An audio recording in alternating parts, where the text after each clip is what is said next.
moves into your neighborhood, your property value goes up. Because everything's going to look fabulous. Everything looks great. No, I mean, serious. They always move in a neighborhood. They make it happen. I got a caller come. Oh, the caller ran away. I guess we scared him away with all that gay talk. Oh, no. Well, just tell all them them gays. If the caller, if you can hear me, if you just try back again. Here they are. Here they are. We're going to call them in. Hey there. You are on the air. Hottie Help with Candace Kita and Blythe Matsui. Welcome. Hi. Hi, Blythe. Hi, Candace. Hi. How are you? Thank you so much for calling in today. Thank you. Yeah, this is great. This is so great. Actually, I have a couple questions for Blythe about the LA Laker girls. Ooh, very cool. Very cool. Go ahead. Ask the ones that I'm not allowed to. Oh, really? I've always wanted to be one, and I was just wondering a couple things. How difficult is the auditioning process? Like, what's expected of you? And also, do the LA Lakers girls have really great security, and did you really feel safe while you're performing? Okay, well, definitely I encourage you to go out there and try out. The auditions are once a year, and my year we had 500 girls. Oh, wow. But don't let that intimidate you. So you were, what, 10 of 500? Or?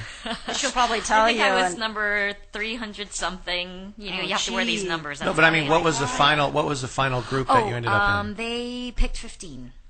So that's pretty amazing. But you go through, of course, a preliminary audition, which is just an across-the-floor, they call it. I don't know if you're in any dance schools right now, but it's basically to see if you have technique. And then you go through a jazz audition where they teach you a combination, and then they eliminate people from there. And then they teach you a hip-hop combination, eliminate you from there. And then they bring you back. The next day you have to wear a suit and come in for a verbal interview. Oh, you have an interview too. Yeah, I didn't know that. Sit you down And which one does Jerry Buss show up at? When does Dr. Buss show up? Probably everything, I'm sure, every single day. 724. Yeah. Right. And if I was the owner, I'd be showing up at one of those Oh, auditions. goodness, how funny. And then then you come back the third day, and you come back again and do the same combinations, and then you do a little improv of your own. So improv dance? Wow. Improv of your own, yes. So they see your own creativity. Right. They want to see what you can do and what you can bring to the team. So. How limber? How limber? Hey, yeah. Fluid? You can do any jumps and turns and... Step ball change? Yeah. Shuffle the buffalo? You can stand on your head, do any tricks. Really? Yeah. Juggle. No. No, but and then you find out, they give you a call the day after to let you know if you've gotten it or not. That should be a reality show. Candace and I have... Right away. That's good. Yeah, they do tell you right away. Candace and I have ruined so many afternoons by watching the real Dallas Cowboy cheerleaders. Oh, love it. Yeah, and so that should be a reality show. We're going to take another caller. Caller, thank you. Here, I'm going to thank grab you, another caller. Please go for it. Go for it. All right, here we go. We got another caller coming in here. Hello, caller. You are on the air. Hi. I have a question for Blythe and Candace. Fantastic. Yeah. Are there any safety tips you guys have for corporate housing and apartments versus hotels and motels? Oh, that's a good question. Yeah, it is. Actually, Thank you, caller. Thank you so much. The first thing that comes to my head is, with corporate housing and apartments, that's what Blythe was in, because you guys were staying at places longer than you would be at a hotel or a motel. And I think that when you're at a place longer, there's the air of familiarity, which means that because you've been there so long, you feel that you know everybody, you're familiar with your surroundings, and quite often because of that, you let your guard down. I think it's really important not to. Just because you're in corporate housing and you know everyone, it doesn't mean that you should leave your door open to your apartment, leave your door open to corporate housing, or to leave the regular door open and just close the screen door, but don't lock it. Because you may think you want a little bit of air or whatever. That's really dangerous. And you don't know everyone, even though you think you do, because you know the people around you, but you don't know their friends or the other people that they're going to be bringing into corporate housing, right, or apartments. There's that element of chance and the element of risk. So I'd always say still keep your guard up, especially when you're going down to like the laundry room or to the main areas where everybody is. Be sure if you live on the second floor or lower to make sure that you lock your windows at night, just to keep your guard up and just don't think that you know everything because you've been there for, as like Blythe said, for 5 weeks or longer. Right, and we I made sure that I had a gay roommate. It's more fun than But that, of course, made me feel a lot more safe in my own home. And it was Corporate housing, Yeah, yeah. we had better accommodations because we were two people instead of one. And then also we stayed in a lot of places together as far as the whole, organization. If Miss Saigon, we had definite places where they had recommended to stay. So you knew you had some people in the building that were in your of course my family traveling Right. with your family pretty much Because you guys become a a family.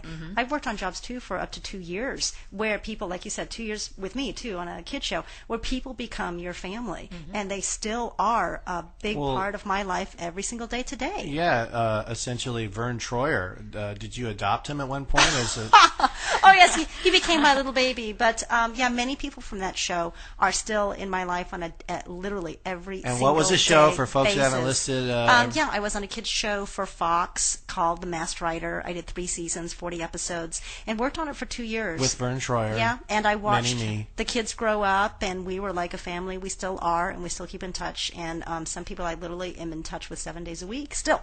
So I understand that feeling of camaraderie and how these people, because you work with them for sometimes 13, 14 hours a day, Sure. 5 days sure a week. Some of them have really watched your back in certain occasions where they watch Yeah. watch for you. They watch for you just like when you you're watch not. for them. Yes. Exactly. Do people ever track you down so far as to figure out your corporate housing? Like, big fans of the show, know to hang around, or? Yes, and that's why I would never give my personal information to anybody.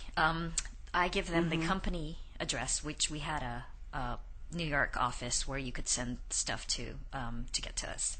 So yes, we had several fans that would visit us in certain cities, and of course come backstage every time. Sure. So that's where you have to watch too. You let the security know, hey, this guy has been back here a couple times, 3 times.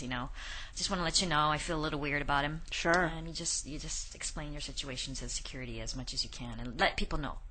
That's a very good point. It's to let other people know of your situation. I always stress that. Oh, hold on, I want to say thank you so much, caller, for calling in. But yeah, you always have to let people know. And also, as a Laker girl too, did you have any situations where you guys had to be really careful? Because the second part of that other caller's question was, did you feel safe, or you were, Right, I didn't get to answer that. Yes, it was mostly not at the games so much because we had a private entrance and an exit, but it was mostly at the public, anywhere we had to that's do right. appearances, where you just had to really.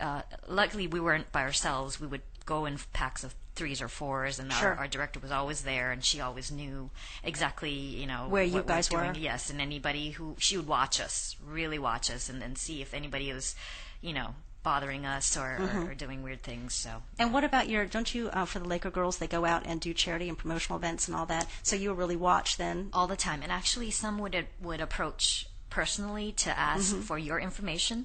Wow. Because they wanted you to do such and such at something, and that's another thing you have to watch and make sure you don't give out your personal information. Absolutely. You give out the organization's, and just say that